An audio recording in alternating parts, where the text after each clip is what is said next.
Boa noite! Vamos começar uma flash live, uma live muito rápida, em 20 minutos. Eu vou passar todo o conteúdo, eu tenho certeza que você vai aproveitar um monte e vou valorizar o seu tempo, porque eu sei que ele é precioso. E hoje é a nossa última parte da série de live que a gente estava falando sobre comportamentos emocionais, competências emocionais necessárias no ano de 2021. E hoje, para finalizar, a gente vai falar de empatia e de capacidade de iniciar mudanças.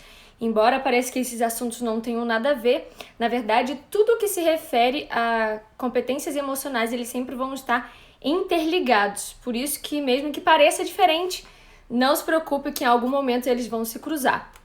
Já vamos começar falando de empatia.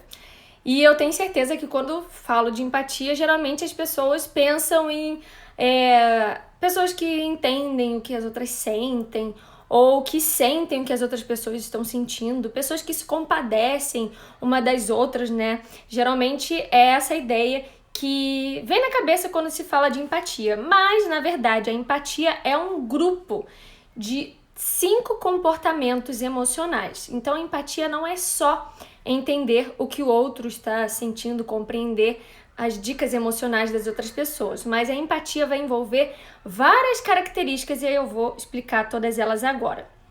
Uma das características da empatia muito interessantes é a habilidade de servir outras pessoas. Então, existem pessoas que têm o dom de servir, né? Que gostam de servir, inclusive minha mãe tá aqui e ela é uma pessoa que certamente, né?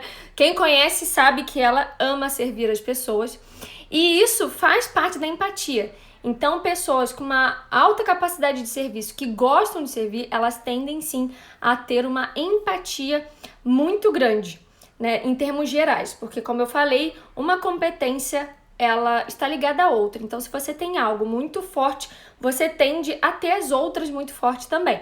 Então, pessoas que gostam de servir, mas de servir eu não digo só de profissão, né, de servir em ações, que elas gostam sempre de oferecer aquilo que o outro precisa, são pessoas que entendem aquilo que o outro precisa e sempre estão focadas no outro, nunca nelas, porque a gente sabe que tem pessoas que até gostam de oferecer e de dar, mas elas sempre vão fazer isso baseadas no que ela acha melhor.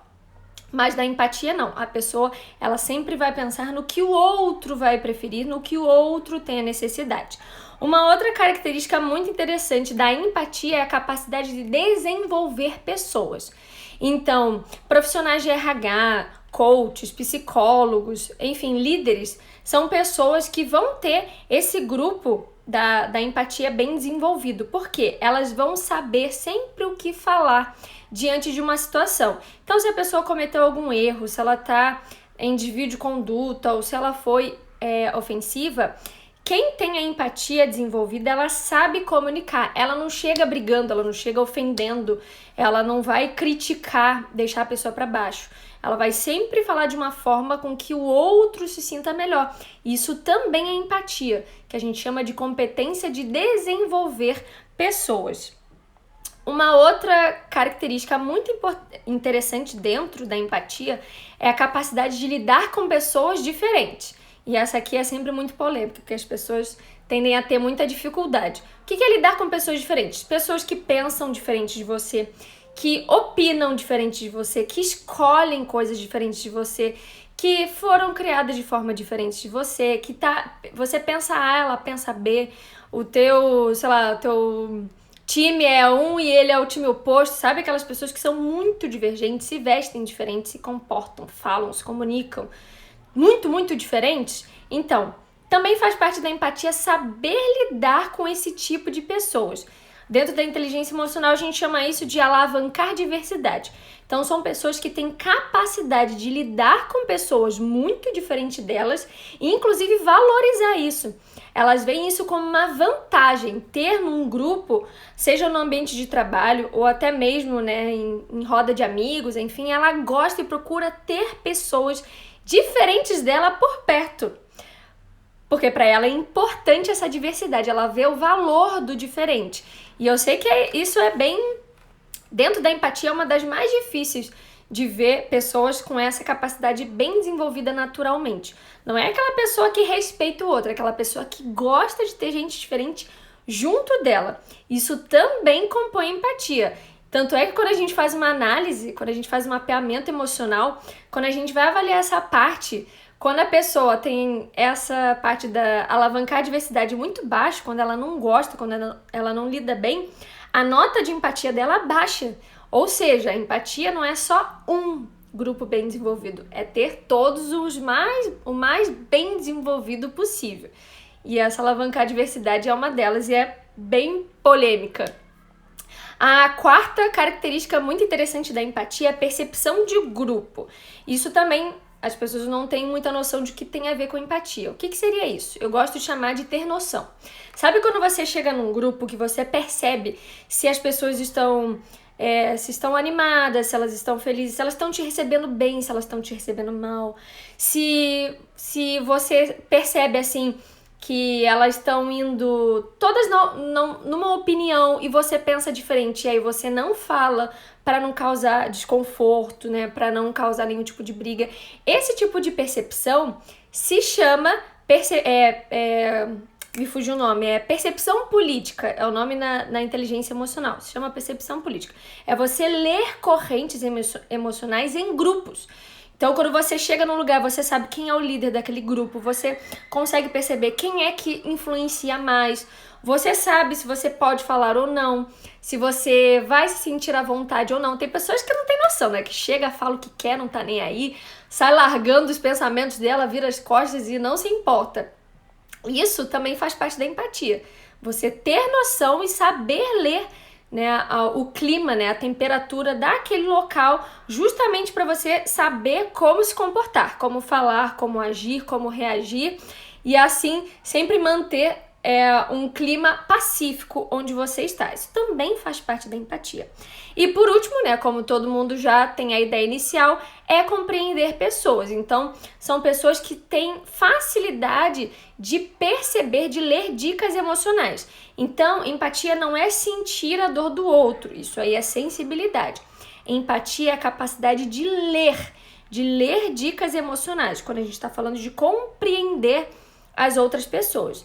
Então, são aquelas que, observando, às vezes ela não precisa nem dialogar, apenas observando o comportamento, postura, enfim, a forma como ela caminha, ela consegue, né, perceber que ela não tá bem, que aconteceu alguma coisa. Geralmente, com quem estamos muito próximos, nossos familiares, colegas de trabalho, as pessoas tendem a desenvolver naturalmente essa habilidade, né, de, poxa, fulano não tá bem, fulano tá esquisito, né? Não é verdade? Geralmente isso é mais fácil. Só que tem pessoas que têm essa habilidade tão bem desenvolvidas que até com quem elas não conhecem ou não têm convívio, elas também conseguem ter essa habilidade, observando microexpressões faciais, observando linguagem não verbal. Então isso também faz parte da empatia. Então percebam que empatia é um conjunto de muitos comportamentos interessantes que vai fazer com que você, sim, tenha essa noção de relacionamento com a outra pessoa. A empatia nada mais é do que habilidades que te ajudam a lidar com a outra pessoa. Né? Você viu que a gente passou por várias etapas, né? Tanto o falar, dar feedbacks, desenvolver a pessoa, entender, lidar com o diferente, né? Perceber como agir dentro de um grupo, tudo está dentro da empatia. E por que a empatia é um comportamento a ser desenvolvido em 2021, né? Que esse é o grande tema das séries de lives. Porque o momento de pandemia acabou nos tornando muito egoístas. E não falo egoístas num sentido negativo, eu falo egoísta num sentido lógico. Pensem bem, todo mundo isolado, todo mundo com medo de perder emprego, todo mundo passando dificuldade, perdendo familiares ou vendo familiares doentes, amigos doentes. O que as pessoas tendem? A se fechar, a cuidar de si, a cuidar da sua casa, da sua família. Então elas fazem aquele cerco, né?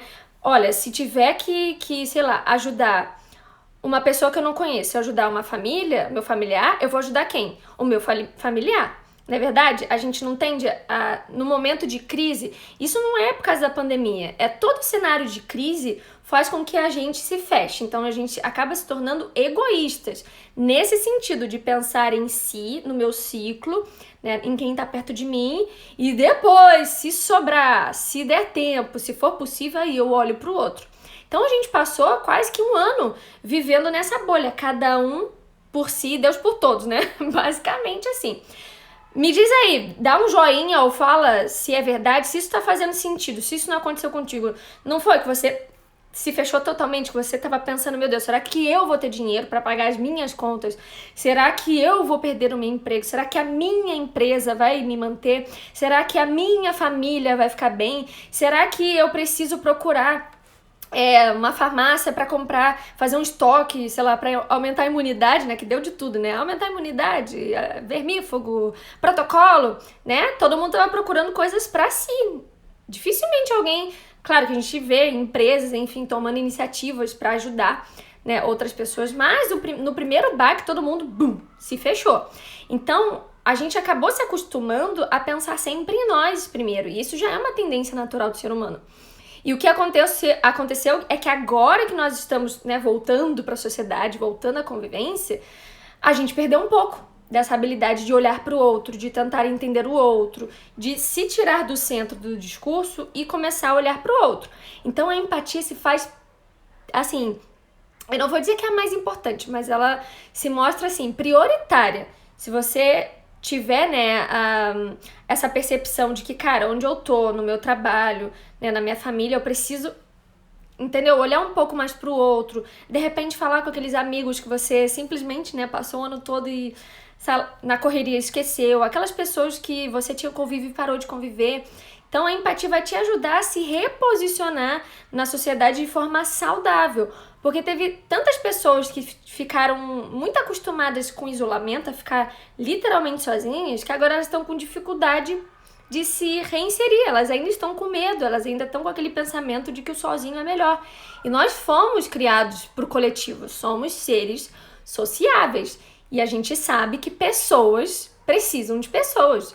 Ninguém consegue sobreviver num universo totalmente isolado. Ela sempre vai precisar de alguém em algum momento. Então a empatia, ela não é só para um bem-estar, porque eu ajudo o outro. Não, ela é uma questão de desenvolvimento, de sobrevivência, de evolução, né, de comportamento. Isso tem que fazer parte das nossas características. Isso precisa estar bem desenvolvido.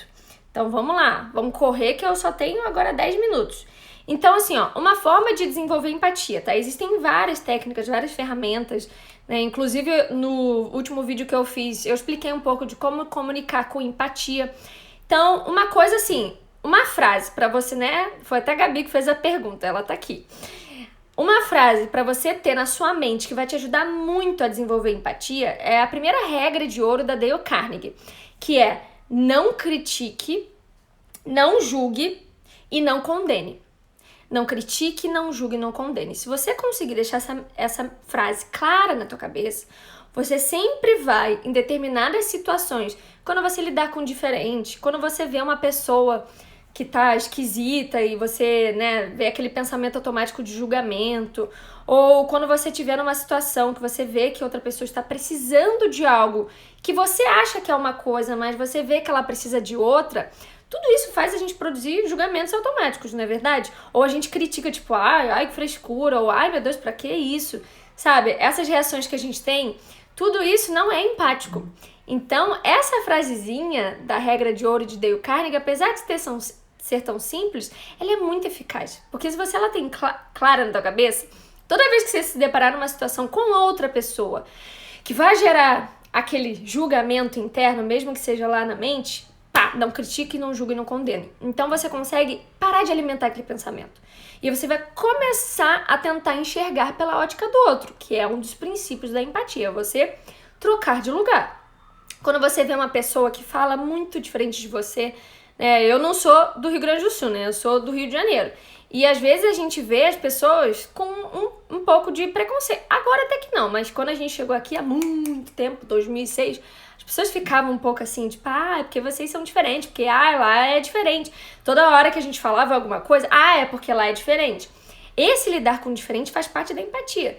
Então, toda vez que você se depara com uma situação assim, não critique, não julgue, não condene. Então, você retém teu comentário. Você interrompe seu pensamento. Você para de alimentar e às vezes até comentar com outras pessoas da vida alheia. E por aí vai. Vocês estão entendendo o que eu tô falando, né? Mas, né? A gente que julga muito rápido, critica muito rápido, isso é muito fácil de acontecer. Então, isso não é compatível com empatia. Não adianta compartilhar. Ai, ore pela enchente no lugar tal. Ai, vamos fazer uma campanha de doação de alimentos. Isso é muito bom, mas se você não sabe tratar bem a pessoa que está do seu lado, sem julgá-la, sem criticá-la, você está, né, fazendo uma parte, mas neutralizando ela em outra, porque a gente precisa ser coerente em tudo que nós fazemos. Então, se você quer olhar para o outro, se você quer ajudar o outro, então faça isso de forma completa, né? De forma online e offline, né? Na tua casa e também na rua, no teu trabalho. A empatia, ela precisa ser integral em todas as áreas e com qualquer tipo de pessoa, você conhecendo ela ou não. Beleza? Tá fazendo sentido até aí? Eu já estou acabando, gente. É uma fast live. Ela tem que ser curta, tem que ser rápida e super objetiva. E se tiver dúvida, gente, vocês podem perguntar aí, que aí no meio do caminho a gente vai respondendo. Dúvida, alguma coisa que não ficou claro, vão perguntando. E se tiver claro, né, me dá um ok pra eu saber que tá tudo certo. Tô falando um pouquinho só mais rápido porque, né, tem que ser intenso, para prender tua atenção até o final. A segunda característica que nós vamos falar, e a última, né, para fechar, nós falamos de 5 desde a nossa primeira live, e vamos falar da capacidade de iniciar mudanças. A capacidade de iniciar mudanças, ela é muito polêmica, porque as pessoas tendem a ser um pouco resistentes à mudança. Às vezes elas até mudam, mas aquela primeira fase da mudança, ainda mais quando é uma mudança que ela não está esperando, uma mudança repentina, uma mudança sem aviso, que foi exatamente a pandemia, as pessoas tendem a resistir muito, demorar muito no processo, elas, né, quase que se deixam empurrar pela mudança, elas quase que são, tipo, jogadas porque não têm o que fazer, elas precisam, né, acompanhar. Mas quando você tem essa habilidade bem desenvolvida, essa fase, né, da aceitação da mudança, ela sequer ocorre, porque você vai na frente dela. É como se fosse, sempre quando eu penso, né, nessa fase de se adaptar com a mudança, eu sempre penso numa onda, né? Às vezes, você que tá dentro da praia, numa praia assim que tem bastante onda, às vezes você tá vendo que a onda tá vindo e você consegue se preparar, você afunda, enfim, pula, pega um jacaré, leva um caixote, enfim. Mas às vezes já aconteceu de você estar lá embaixo, aí quando você sobe, já vem uma onda na tua cara, você nem viu, não deu tempo, você tá de costas e leva aquele tapão de onda, né, da tua cabeça. Então, as mudanças, elas são assim. Às vezes você tem condição de se preparar e às vezes não, ela simplesmente acontece. E aí, duas opções, ou você simplesmente leva aquele tapa, né, da onda e se joga e vai. Ou então você tá sempre preparado, sempre atento. Você levanta sempre olhando pra água, nunca de costas. E aí quando ela vem, você se adianta e então vai dar aquela surfadinha de boa, né? Que a gente chama de jacaré, né? Você pega o jacaré e vai tranquila até o final, até a areia. As mudanças são assim, ou você acompanha ou elas te empurram. E pessoas que têm essa habilidade de iniciar mudanças, elas não ficam esperando, será que vai dar? Ou quando será que isso vai acontecer? Elas estão sempre com a mente aberta e dispostas a mudanças. Elas olham a oportunidade de mudanças, de melhorias, e estão sempre num ritmo constante. E a gente sabe que a nossa vida é um ritmo constante. Só que algumas pessoas simplesmente firmam o pé, elas não querem mudar, elas não querem sair do lugar. E elas são meio que arrastadas. E outras não, elas estão sempre correndo. Mas correndo não no sentido de, correndo atrás. Não, elas estão correndo na frente. Elas estão acostumadas com esse ritmo mais intenso, então elas aproveitam. Não quer dizer que toda oportunidade tem que ser aproveitada, não é isso que eu estou dizendo. Estou dizendo que quando ela vê algo interessante, ela já está ali, já está pronta. Então, capacidade de iniciar mudanças é excelente para esse momento e para qualquer momento pós-crise. A gente sabe que a pandemia foi uma crise, né, jamais esperada, global, mas a gente sabe que o mundo é cíclico, então outras crises irão surgir. O mundo é assim, a crise econômica, é uma crise de saúde, é uma crise ambiental, enfim, o mundo é assim, ele vai estar sempre se repetindo, um império levantando, um império caindo, algo em alta, depois está em baixa, o mundo é cíclico. Então a gente precisa acompanhar pessoas bem desenvolvidas, bem-sucedidas, seja lá qual for o conceito de sucesso para você, elas estão sempre dispostas à mudança, porque as mudanças elas são necessárias. Elas são necessárias para crescimento e para expansão. Você já viu um balão ficar cheio daquele tamanhinho? Não tem como, ele precisa expandir, ele precisa mudar de tamanho, ele precisa crescer. Tudo que nós vemos que passa por processos de mudanças, elas não se tornam mais como eram antes. E isso faz parte do nosso ciclo. Por isso é tão importante você ter essa iniciativa de mudança, você gostar de mudança. Tem que quebrar a crença limitante de que, eu não gosto de mudar. Mudar é chato, mudar é ruim, mudar é desnecessário. Não, isso é crença limitante. É por isso que é tão difícil, porque você ensinou sua mente de que é ruim, de que é chato. Você tem que quebrar isso. E como é que a gente faz para quebrar isso e se acostumar com mudanças? A gente sabe que a melhor forma de começar é sempre começar pequeno e pouco. Todo treino é assim, né? Ninguém começa na academia levantando 100 quilos. Todo mundo começa pequeno e pouco. Pouca carga. Uma pessoa vai abrir uma empresa, ela não vai investir bilhões em algo que ela não conhece. Ela vai começar sozinha, desenvolvendo, testando modelo, e aí ela vai crescendo. Tudo que nós começamos, a gente sempre começa menor e aí vai crescendo. Então, como se acostumar com mudanças, né? Como tirar essa crença de limitante de que mudar é ruim? Começando pequeno. Como é que a gente começa pequeno? Inicie pequenas mudanças. E quando eu digo pequenas mudanças, não é assim, pequenas mudanças, vou mudar de emprego, vou mudar de casa. Não, isso não é pequenas mudanças, é grande. Pequenas mudanças é literalmente dentro da tua casa. Vamos supor que todo dia você acorda, escova o dente, toma café, toma banho e sai. Que tal você inverter? Que tal você acordar, tomar banho, depois se arrumar e tomar café, trocar ordem? E só isso parece bobeira, mas isso já faz a tua mente fazer novas conexões neurais, que a gente chama de neurobiótica, que é exercício neural. Ela faz novas conexões e começa a se desenvolver diferente. Alguma coisa está diferente, preciso me adaptar. Então ela ativa campos neurais que estavam desativados da rotina e começam a funcionar diferente. Se vocês vissem como é que é agora eu esqueci como é que é aquele exame de imagem, né? Que você mapeia assim o cérebro.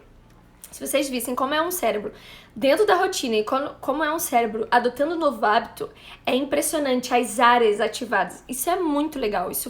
É como se fosse uma ginástica cerebral mesmo. Tu faz a tua mente trabalhar diferente. Então, muda a ordem que você faz as coisas. Tu sei lá, usa cabelo comprido há 15 anos. Corte bendito esse cabelo. Se permite essa mudança. Ou, eu só uso batom rosa, que nem eu. Eu passei, sei lá, 23 anos...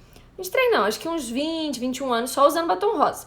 Eu estou de batom rosa, mas agora eu não uso só batom rosa. Uso vermelho, uso roxo, marrom, enfim, o céu é o limite. Então, essas pequenas mudanças, quando você sai, sei lá, vai no Subway, sempre pede o mesmo sanduíche.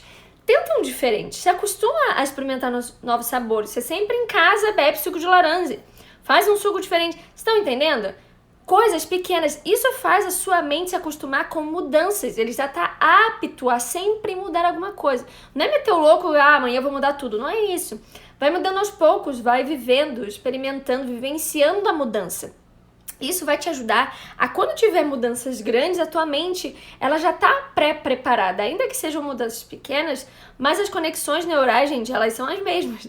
O cérebro, ele não muda. Mudança ativa uma área específica, não importa o tamanho. Claro que ela pode ficar mais ou menos ativada ao longo do tempo, mas a ativação ela é a mesma.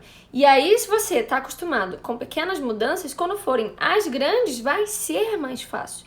E é treino, a gente sabe que tudo que envolve comportamento é treino, tem que fazer repetição. Não adianta, vou fazer isso por 3 dias e nunca mais, aí não vai rolar. Você tem que estar o tempo todo, assim, se propondo, se ativando, se permitindo mudar, assim, coisas bobas. Ah, nunca usei maquiagem na minha vida. Ah, amanhã eu vou trabalhar e vou passar uma maquiagem. Pronto, já fez parte. Ah, eu escovo os dentes com a mão direita. Escova com a esquerda, experimenta. Ah, eu só tomo banho de dia. Experimenta tomar de noite. Sabe? Isso são pequenas mudanças que você faz e depois elas vão fazer sentido ao longo do tempo. Tu deixar a tua mente disposta e apta para mudar. E isso torna ela muito mais saudável. E eu vou dar um exemplo, só para finalizar, que eu já me passei um pouquinho no tempo. Eu tinha uma grande dificuldade de tomar decisões. Eu era uma pessoa muito indecisa, mas quando eu digo muito, era assim, ó, eu não sabia nem escolher que suco que eu queria. Por isso que eu usei o exemplo do suco. Eu chegava num lugar e dizia, ai, não sei o que eu quero.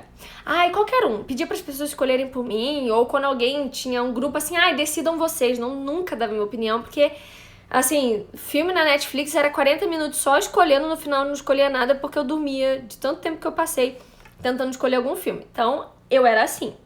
E aí eu conheci essa ferramenta das pequenas mudanças e aí eu comecei a me obrigar a tomar pequenas decisões. Então, em casa, por exemplo, eu fazia isso todo dia. Tipo, o que a gente vai tomar? Suco ou chá? Eu decidia, vamos tomar suco. Ah, que filme a gente vai ver? Sentava, escolhe. Ah, que roupa usar? Sei lá, o Thiago perguntava, que roupa eu uso? Ah, qualquer uma, não. Usa essa, sabe? Pequenas decisões. Então, todo dia eu fazia pequenas decisões. E isso foi tirando a minha indecisão. Não estou dizendo que, nunca mais foi indecisa na vida. Não é isso, porque a gente sabe que indecisão faz parte. Mas a redução foi drástica. Drástica. Eu chego num lugar, eu sei o que eu quero. Às vezes eu não tô afim, faz parte. Mas isso foi retirado da minha mente. Essa crença limitante. Eu sou indecisa. Acabou, não tem mais isso. Eu tenho capacidade de decidir e vou decidir coisas pequenas e coisas grandes. Então, por isso que a ferramenta funciona. Eu me considerava bem resolvido. 2020 quase me destruiu. Exatamente. As crises revelam muitas coisas, né? Existem comportamentos, existem situações, hábitos que estão escondidos, que eles só precisam de um momento de crise para eles virem à tona. Por isso que a gente sempre se prepara antes. Né? Nenhum jogador vai direto pro jogo final sem antes treinar pra caramba, né? Então, o desenvolvimento comportamental é para isso. É para te deixar preparada, desenvolvida e preparada para lidar com situações.